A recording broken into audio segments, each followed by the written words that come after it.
Ready, start. Addressing the gathering, Sir Wadia said, I have always been a humble observer of men and events in the political field for half a century. I have also been a student of books on social and political philosophy.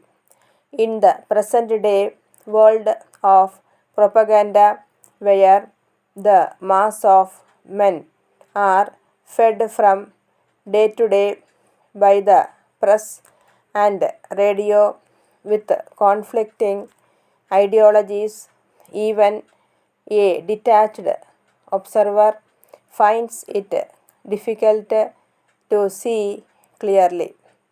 If I am tempted to speak at an age when I have retired from all active work, it is because I have a desire to be helped to a little more clear thinking in this disturbed atmosphere as much as to help others to think because truth has little chance of emerging if it is not to be a product of cooperative endeavor. There is, for instance, the problem of non alignment. It is not merely we in India who, led by the great leader, join in the song of praise, but a number of other nations newly born and characterized as politically immature. From the top to the successive lower rungs of the political ladder, the notes of the siren song of non alignment can be heard by the millions.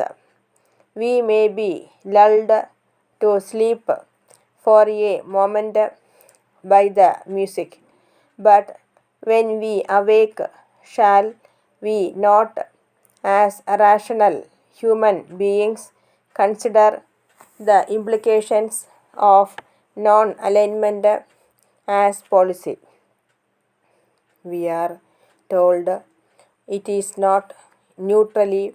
We have been assured that it implies the right to think for ourselves and not as members of a political bloc on the individual merits or demerits of each political issue as it arises and decide for ourselves the policy that we should adopt. Such an explanation gives rise to more problems than the one which it was intended to solve.